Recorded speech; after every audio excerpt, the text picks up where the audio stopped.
Hello, my name's Mike Mulvihill, and in 2019 the Shannon-Erne Waterway was 25 years old. As part of the 25-year celebrations, there was a Heritage Boats Association trip along the Shannon-Erne Waterway. It was during their stop-off in Keshcarrigan, County Leitrim, that I caught up with them. Before we meet those on the boats, I spoke to local man Frank McCabe, who worked for many years on the Shannon-Erne Waterway and who lives in Keshcarrigan and has a bird's eye view of the canal. Yeah, it's fair to say where I live, I have a command view of the canal.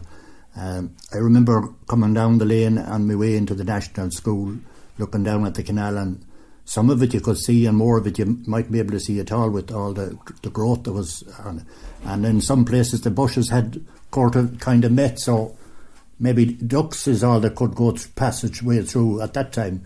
But now when you see the cruisers going up and down, it was one of the biggest things happened in my lifetime. Ben McKeown, a local postmaster and publican at the time in Keshcarrigan, County Leitrim, can recall when Charlie Haughey visited the village to take part in a meeting about the canal. Haughey was on the scene that time, and I remember Haughey being in the pub in an evening with some of the ones to do with the waterways. This is Charlie Haughey. Aye, Charlie, surely, yes. Of course, he had a crew with him. I don't know how many, but they were there anyway. He was part of them.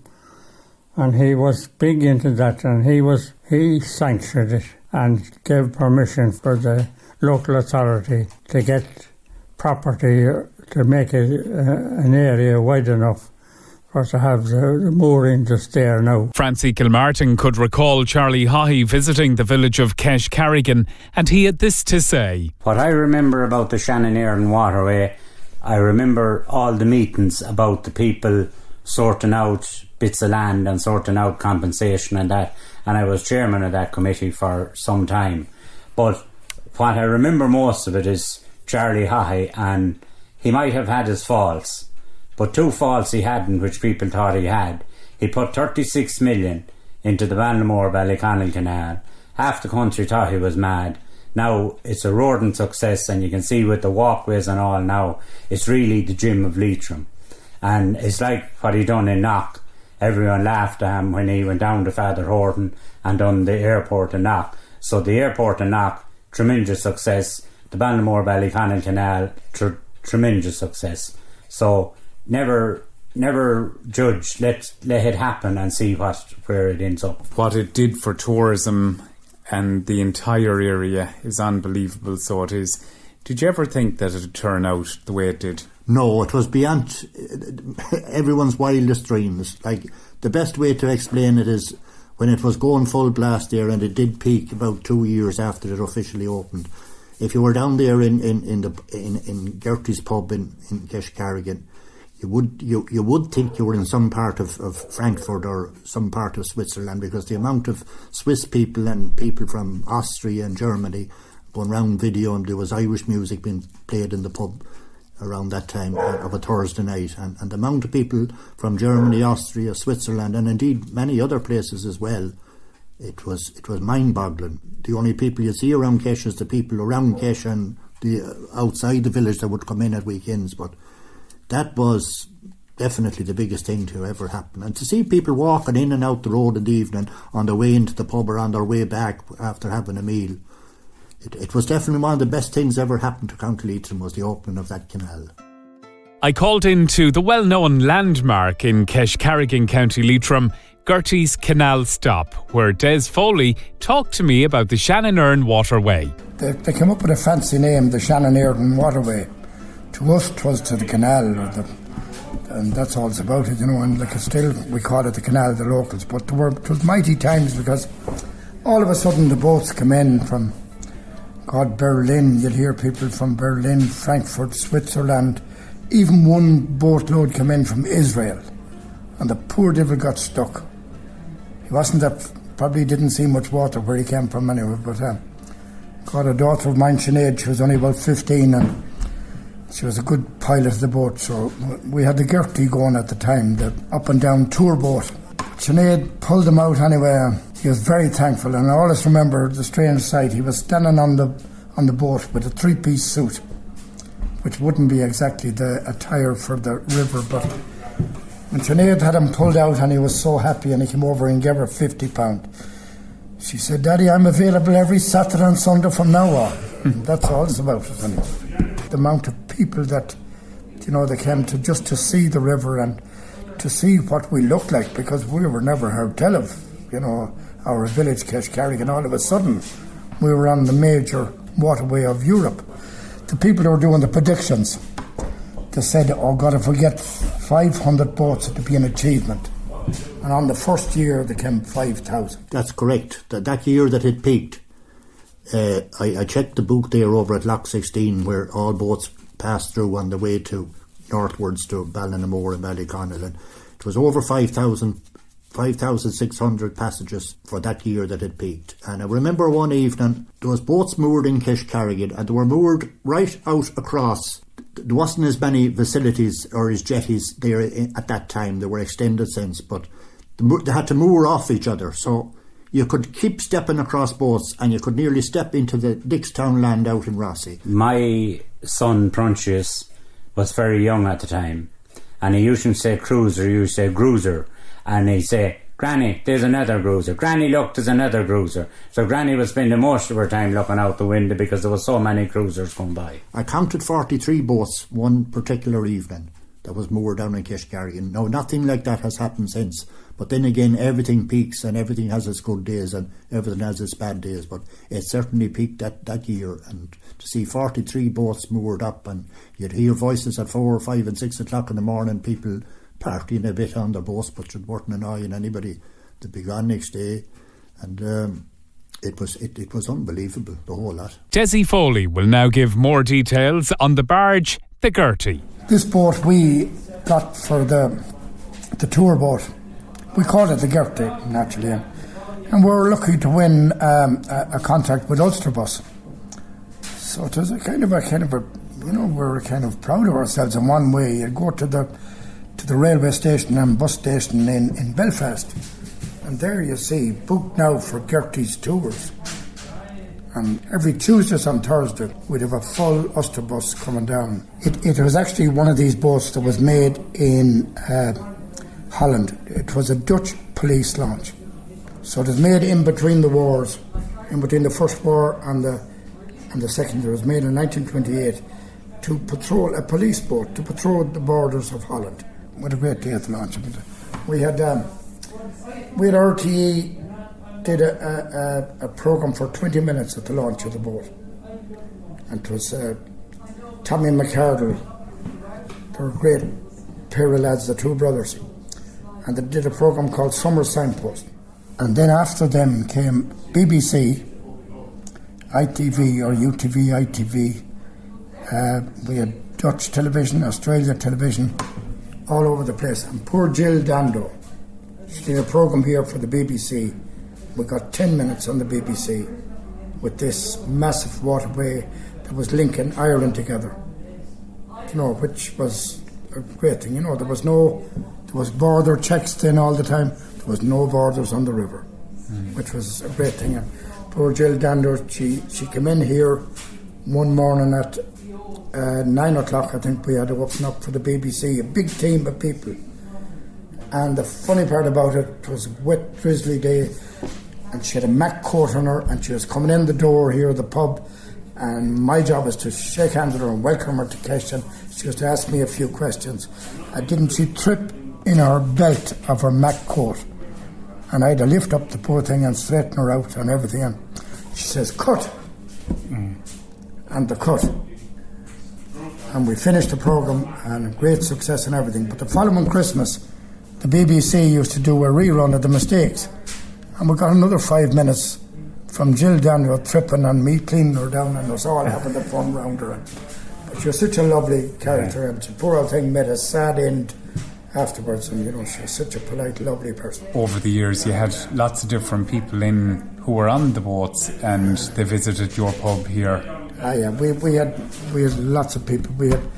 I always remember there was one particular day where we had the American ambassador to Ireland, and the Irish ambassador to America.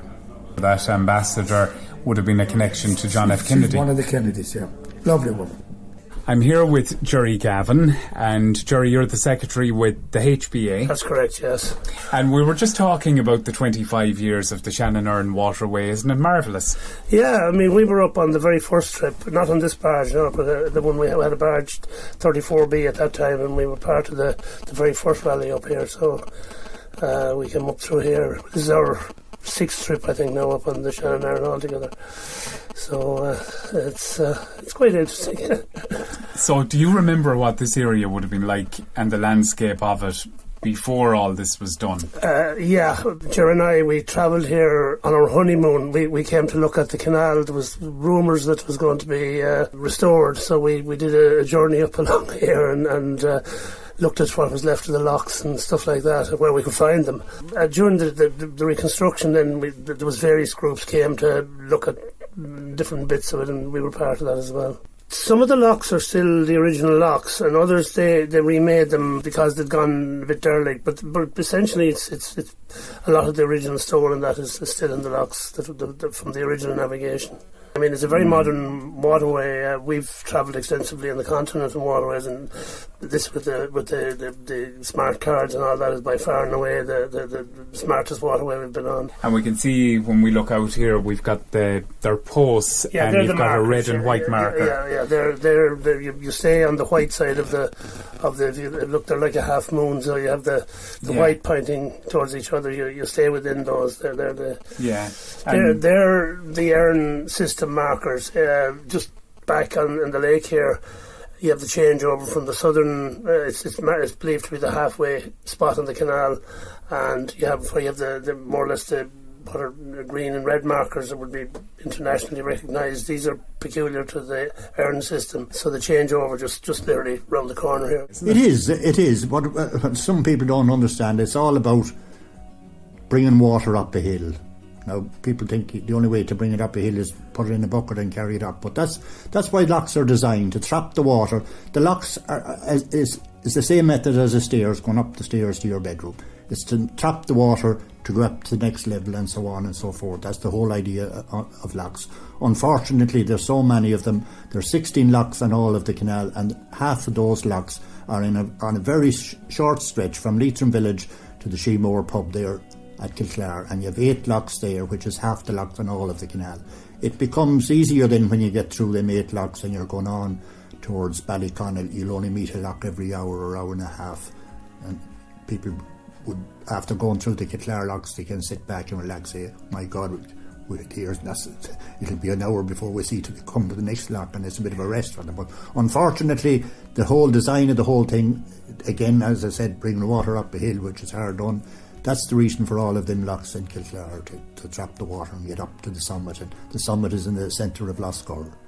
Geraldine, how do you like spending time on the river? Look, I enjoy it very much. We spend a lot of our time on the river and the lakes. You know, it's a nice pastime. Have you ever spent, we'll say, time during the winter?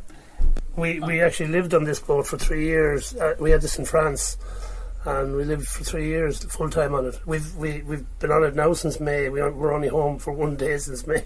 Yeah. Check the post.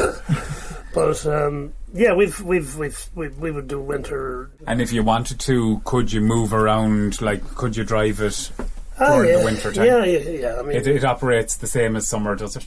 No, you wouldn't cruise as much in the winter as you would summer and spring. As we look around and the boats are gathering here in Keshcarrigan for this HBA rally it's going to Belturbet.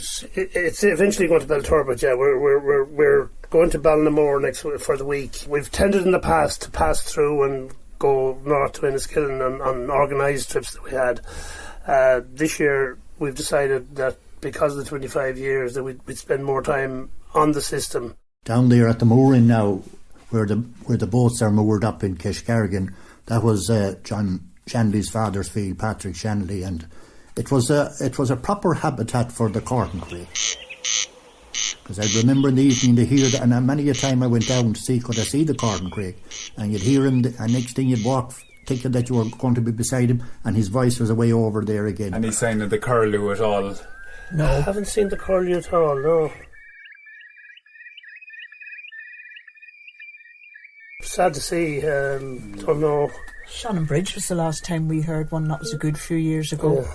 Geraldine, would you recommend the boating life to anybody listening? Oh yes, definitely. Yeah, it's a good escape. Yeah. Yeah, I enjoy it. And it's nice to pull in here today, and I'm sure, meet up with friends that you make along the waterway. Yeah, well, we'd meet people, we'll say, this time of the year, and we mightn't see them then till this time next year, which is nice then to meet up with people again. Yeah. Everyone does their own thing at the winter time. When you pull up, then you get to go out and socialise as well in villages like Keshcarrigan and next week in Ballinamore. Absolutely. It's all very much part of the scene. It was an unbelievable project.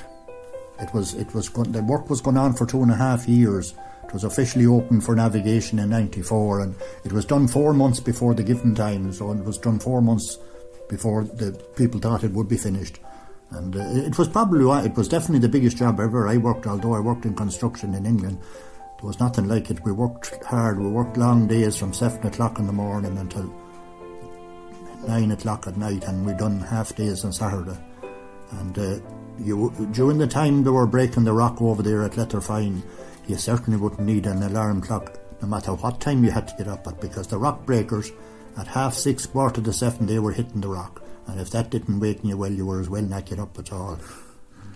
Now, what the canal did for, we'll say, the towns and villages right around these parts, and we're thinking about areas like Kilclar and Leitrim Village, Keshcarrigan, Ballinamore, it's had a huge effect. It has a huge effect on people with small businesses, big business.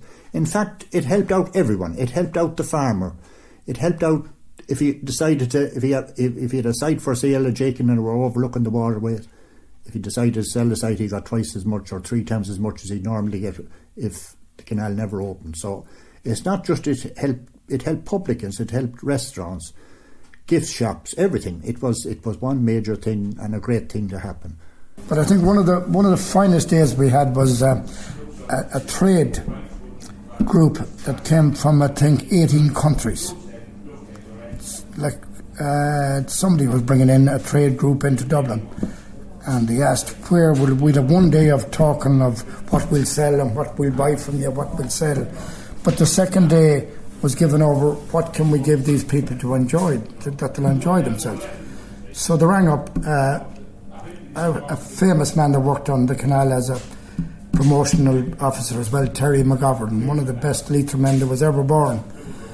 And fair play to Terry, he says, I know a place where you can bring him, where this man will give you, for 2 hours, he'll show you a section of the river that you could be on it a week and you wouldn't see much more. So all of a sudden we had 18 representatives on our boat, 18 different countries, with about 10 minders. We had a fantastic day. We went up the river and down the river, and the people that were trying to ask Terry, what's this man going to talk? Because I drive up the river and I'd show them. And on the way back, we get my co-pilot, Fergal McGill at the time, and Fergal would be on his way back. And so they asked Terry, well, what's this man going to say? What's he going to say to these people? In the name of God, we can't, we have no chance to stop him.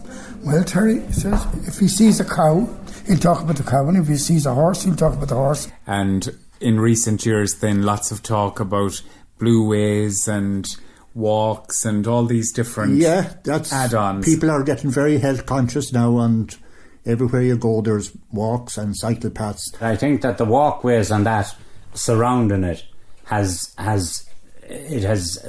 added to it.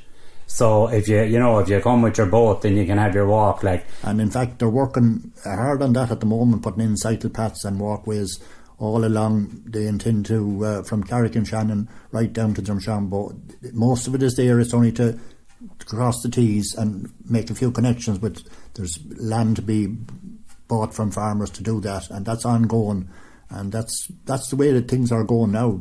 Unfortunately, there's not as many boats on it now, but it's nice to see people cycling along the canal and walking their dog and life goes on. It's great. We're steeped in history. Regardless of what anyone says, Finn McCool is buried in Chibeg. Everyone comes to see him.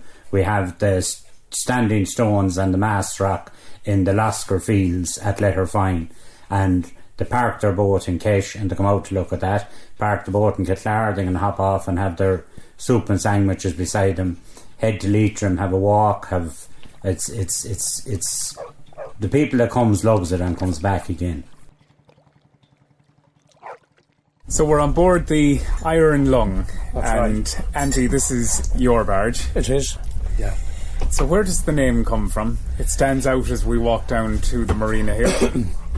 It was originally called the St. Mary, and my uncle owned this. He bought it in 1961 to do the Shannon Rally. And at that time, pressurised barrels were just coming in for the beer. The old wooden barrels had been done away with, and they got a nickname of Iron Lungs. And he was more of an Iron Lung man than a St. Mary man. Yeah. So they called it the Iron Lung. It's built of iron. Long, I think, is the Irish word for a ship or a boat. Yeah. And he just thought that was very suitable. So if you notice on the deck, our chimney is an iron lung. And it's just had the name ever since then. A lot of people wonder, if they don't know the story, they wonder, what sort of name is that for a boat? But that's the history of it. Now, not alone would it be the name of the boat, but also the number. 49M is a Grand Canal number. The Grand Canal Company used to... They're known as Guinness barges, but in fact it's the Grand Canal Company barges. And this was built by Vickers in 1928, number 49 of a fleet of 79. There's great photographs of this. I think it's the short haul collection that Ben and Joe Tracy mined and have use of. But it keeps the memory alive of the working boats. I'm with Conor Nolan, who's the chairman of the Heritage Boats Association, and we're on board your barge here, moored in Keshcarrigan. Our barge. Most definitely.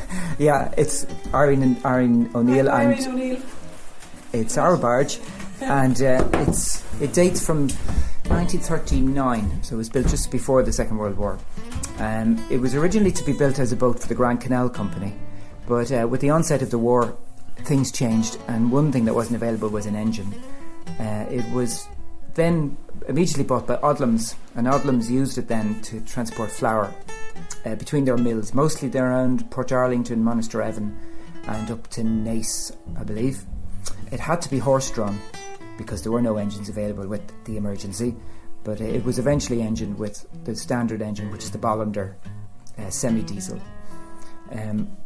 It only worked for a small number of years on the canal because it closed at the end of the 50s for commercial traffic, and at that point the boat was sold on to Waterford Harbour Board, who used it and adapted it for buoy maintenance, so in the navigation from Waterford down to the sea between at Hookhead.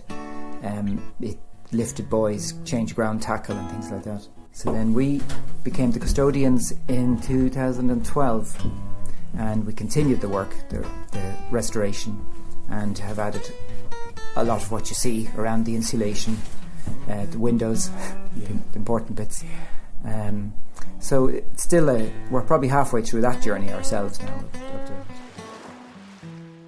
I'm here in Keshcarrigan with Cathy Dwan, who's the vice chairperson of the HBA, and it's a big weekend here in Keshcarrigan, Cathy. There's a lot of barges about. There are 6 in already and another 3 or 4 on their way, and we're coming up the Shannon-Erne to celebrate the 25 years of its being open, the waterway, and that's lovely, it's beautiful, but canals are hard work, the best of times in boats this size. As vice chairperson for the HBA, what's your role in it all? Well, the HBA was set up 12 years ago. The HBA are engaged in maintaining the heritage and the history of the boats, the written history, the physical history, and the spoken history. So the HBA will be something like, for anybody into cars and tractors, it would be like a vintage club. Absolutely, yeah.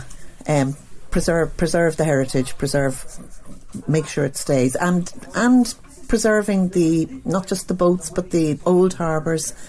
There's a lot of people do an awful lot of work around very quietly. Each year we will do a couple of events. The greater fleet, not everyone that's here obviously, so we will try and support riverside communities with their festivals. And as I say, we're here at Keshcarrigan tonight, and then we'll move on to Ballinamoor for the week. After that we're going to go to Ballyconnell and probably Belturbet as well, just as part of the trip, stopping over for a week or a weekend. I've done the trip a few times. It's a beautiful stretch of waterway, and it goes beyond Belturbet up further on up to Enniskillen and on up there, and it's a boater's paradise. Now there's some big barges here today, and a lot of them have different numbers on the front, and I think on this one it could be maybe 74M, and on another boat down here it's E. Can you explain a little bit about that? Well, the M boats were boats that were barges that were built with a motor in them. The E boat here on my right is 4E, and it was an engineering boat. It was used for engineering works. Out at the end of the jetty is Dabu, which was a horse-drawn boat. One of the few. 4E and Dabu were originally horse-drawn boats. It dates from certainly the 1800s, late 1800s. And when it was originally designed, it certainly didn't have a motor. It was designed because there were no engines in horse days. But over the years it has been engined, because it wouldn't be really practical nowadays. So when you say horse-drawn, that would have been along maybe a system that would have had pathways either side. Towpaths, yeah. It's time now to hear some canal stories. And over the years, canals were used to bring goods into towns right around the country. There were two types of fleets. There were the Grand Canal boats, which were owned by the Grand Canal Company, and they were a transport company, and they transported goods, amongst others for Guinness. So Guinness certainly used the Grand Canal Company to distribute their product. A lot of what they would have carried were Guinness down from Dublin into Athlone, Limerick, Carrick-on-Shannon, and then they go back to Dublin up the Grand, carrying turf, grain, whatever they could get for a return visit. Actually, in Carrick-on-Shannon, if you look at the tourist office, there's a plaque on the wall commemorating the last load of cargo that came into Carrick. There's a plaque there actually commemorating that. And then there were the private boats, and such as Odlums would be a big one. Other boats were owned privately by carriers, not carrying their own goods, but for hire by others. There's a funny little story. The Grand Canal runs from Dublin to near Banagher down in Offaly, and then you've got the Royal Canal runs on the north side of Dublin to Longford. And they were both pretty much built around the same time. And what happened was a director in the Grand Canal Company decided he'd set up a competing canal. Now, it made absolutely no sense to have two canals going from Dublin to the Shannon. Yeah. But this guy was going to sort of have a competing canal, so he built the Royal Canal. Now, what he did, the Royal Canal locks were basically roughly 63 foot long by about 15 foot wide. That's roughly the dimensions. There is more exact. So the guy on the Grand Canal are those dimensions. The guy on the Royal Canal built his locks 70 feet long and 14 foot wide, on the basis that people that built boats to use on his canal couldn't transfer to the Grand Canal because their boats would be too long.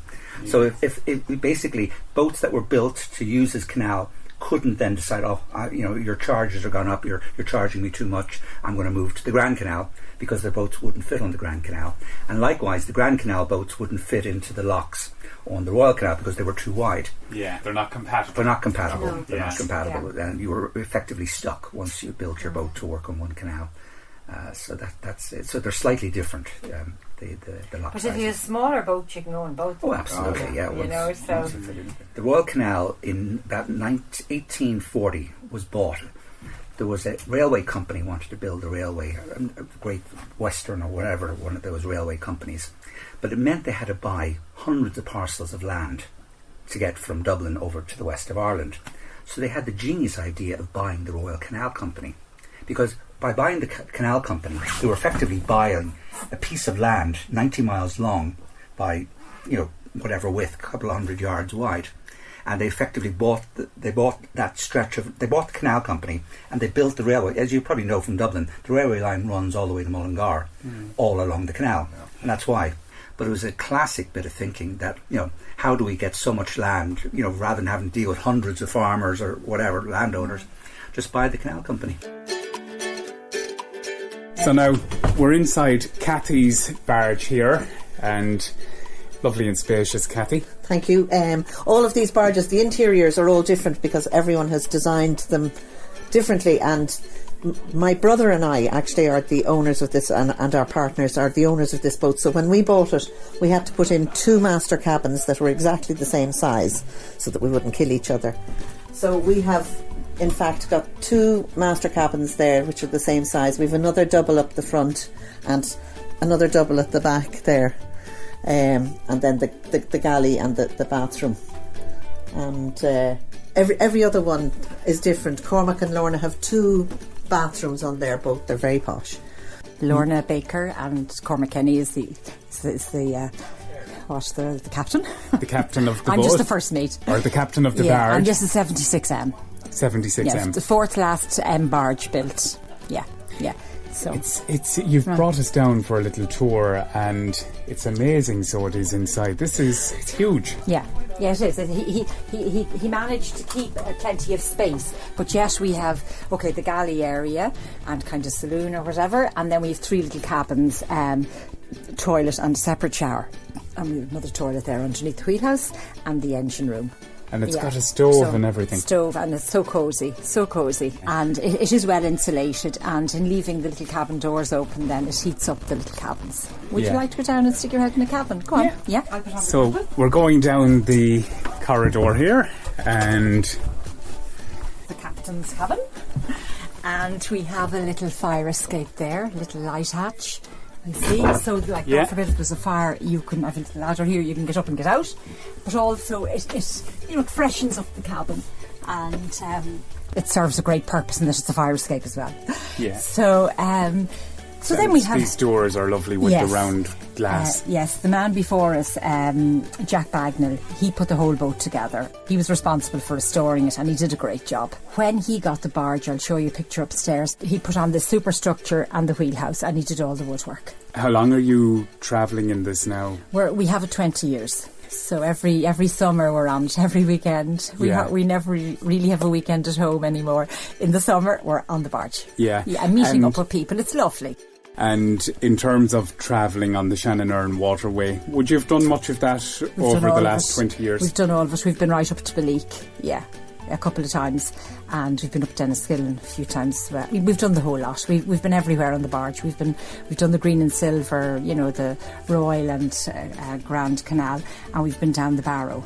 And the system is just wonderful. It really is a wonderful system for the size of our country. And as we leave that room, then we've got a bathroom here, and this is the shower room. Yeah. And it's lots of space there too, isn't there? Plenty of space, and another. And this is another separate room. Yeah, so there's the 3 rooms. So there's the 3 cabins with full cooker and fridge. And you come onto the barge in the winter, press the buttons of the geyser, and you've hot water. Is there electricity on it, or gas, or? It is dual. Yes, we can plug in where there is electricity along the river. You don't have it everywhere. So just to show you, this is a mirror where Jack Bagnall's children gave this to him as a present when he had done up the barge. So you can see there it was constructed at Ringsend Dock in 1937, and he reconstructed it then. He built it to what it is in Shannon Harbour between 74 and 78. There's people listening to this now who live on the river, and they've probably never travelled on it. No. When we're out and about, we do very often pick up passengers, just to give people a spin. It's good, we're only minding these boats.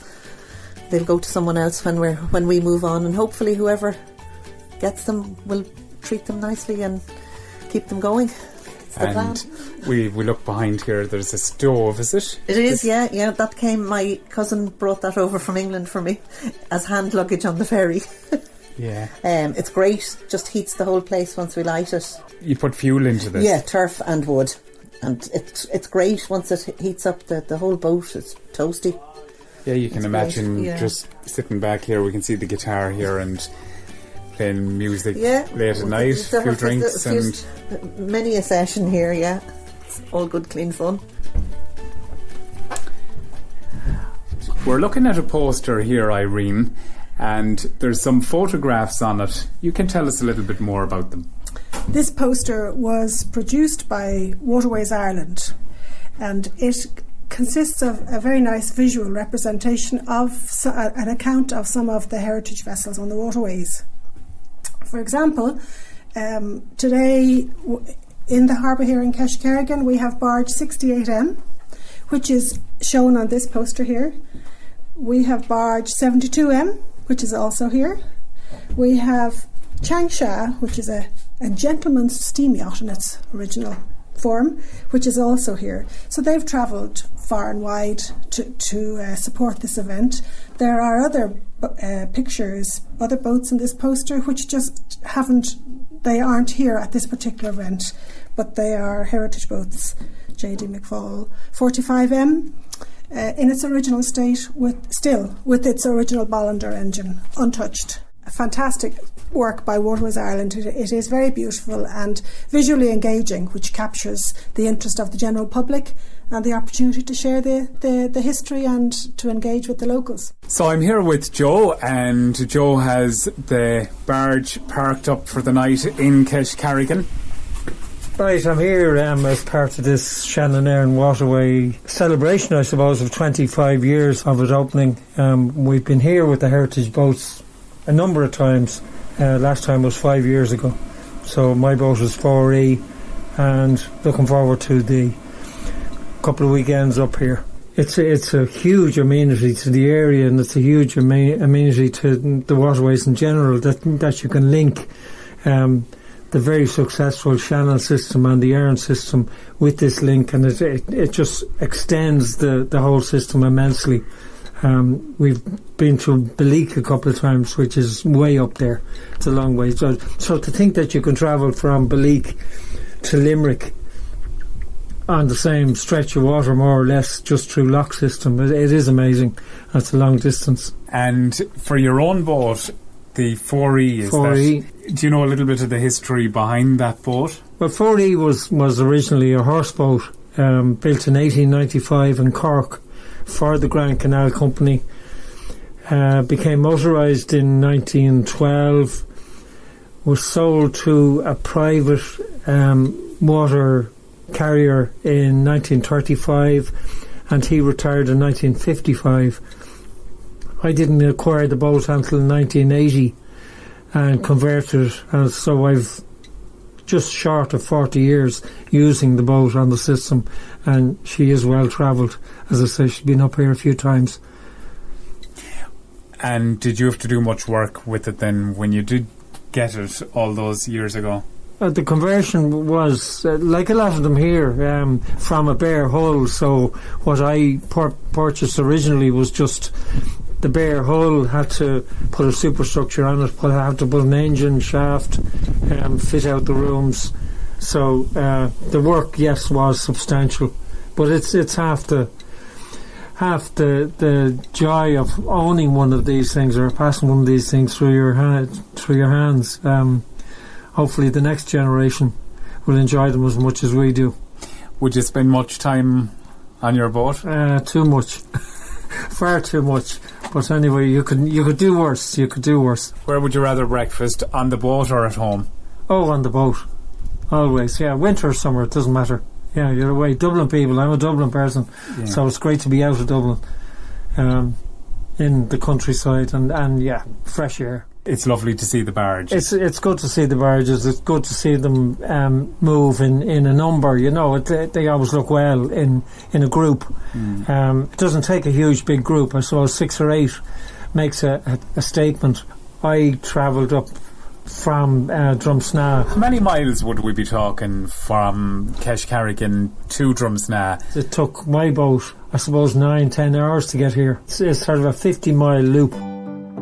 Philip Kelly, you came from Carrickmacross. We did, in fact, to be exact, I'm a Marracloon man, but it's my cousin John that owns the barge here, John Duffy, from outside Carrickmacross. So It's a nice trip to Kesh. It's a lovely trip, yeah, and we left yesterday morning, and we have Rachel McPhillips with us from Sherkirk on the barge as well, and we have Conor McKevitt as well from outside Carrickman Cross as well, so, and Patricia Duffy and myself and Philip O'Kelly, so we're making the best. So we're going to the barge party tonight, and I don't know what time we'll get home. Morning, like, to the barge. Could be a late one. That one there read me thing. She said I'm not coming home. But yeah, no, we're enjoying it, and we're heading up to Ballinamore tomorrow then, and staying there till Tuesday evening. Do you like getting out on the river? We do, yeah. We do it every couple of weeks.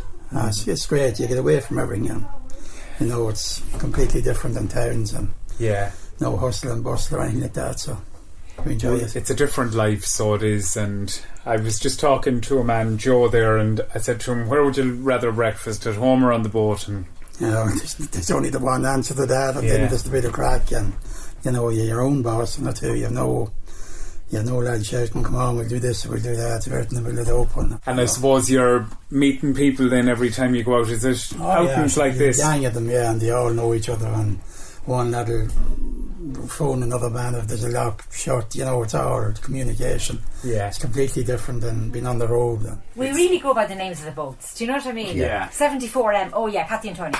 Do you know, and even people have on their phone, 76M, Cormac and Lorna, Dabu. Most people wouldn't know everyone's surname on the boats. They know their first name and the name of their boat.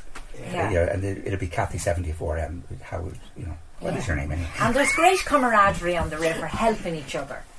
You know, wonderful. We have been where something went wrong with our engine, don't ask me what. So many people came in to have a look at the engine, all captains now, all the skipper riders. engine. Yeah, and look at, they asked Cormac what sort of an engine it was. I wouldn't have a clue. But anyway, and they all diagnosed exactly what the problem was, and they chatted about getting a part and everything. And like within days, because we were on a rally, you know, a big meeting of all the boats, they fixed it, you know, all done. What you generally find is the barge people, they all tend to have big toolkits, and they all tend to know exactly their engines inside out. It goes with the territory. I do know a few things about my engine, but having said that, I also know quite a few people who could help him. I know a lot more about wine than I do about engines, and so I usually share my wine knowledge with the guys who know about the engines and the wine. Yeah. We pulled in this morning outside the lock there, outside Leitrim village for the breakfast, and we dined for half an hour, and then we pulled off again, and just after having the dinner there now. Yeah. You know, you just do it in your own time. There's no hustle or bustle at all. Are you involved in this scene long? Well, John is. John's involved in I think about this in 1980. He actually has the story of the J.D. McFaul up there on the side of the thing. So he's sailing the barge 30 years. Yeah. And do you know much about the barge itself? This one that you're on? The one here next door. Well, it was pulled in Liverpool, and it was actually going to be scrapped, and John bought it off a man, and the first thing they done was to sail a load of coal home to the Shannon into fines, and the money they got for the coal kind of paid for the first trip of the barge, and he's working with it ever since. Very little done to it now. It's just the same. If you look at it in the photo there, it's the same as it was 30 years ago, and he'd done up and painted, and you know, he's had to do all the work himself on it, so it means a lot. So this would have come across the sea? I'll come across from Liverpool, come across the sea, and the sail of right round to Limerick. That's Fines was the first place to come into. And then down the Shannon, and down the Shannon, and the rest is history. The rest is history. She's on the Shannon every other weekend. Yeah. Sometimes we start off in Shannon Harbour below an Offaly, and we could head south or we could head north. This time we're heading to Ballinamore, and we intend to end up in Enniskillen in about 2 weeks' time. It brings tourism and weekends like this to Keshcarrigan. You look around there, like you have 30 or 40 boats here, and every one of those buys there's 4 or 5 to a barge. They're all going to be in here in the 2 pubs tonight, and brings tourism. The rest will be history tomorrow morning. There's not a day goes by but I look down at the canal several times, and I do think of the canal is a kind of on my brain at this stage. I'm here with Cathy's brother Colin. Colin, we're on board your boat, but it's different, to say the least, from the rest. It is rather different. This boat was built in 1846, as far as we know, for a guy who was the director of the Grand Canal Company, as his own private launch. And it has been basically in private hands ever since, except for a very short period of about 3 years when it was used as Ireland's and indeed Europe's first inland fisheries research station in the 1920s, based in Portumna in County Galway. This area that we're in at the moment, we refer to as the wheelhouse, but the observant will note that there is in point of fact no wheel, because the boat is steered with the tiller from the back deck. But we just call this the wheelhouse. It's kind of where we congregate during the summer. The boat has had an interesting history.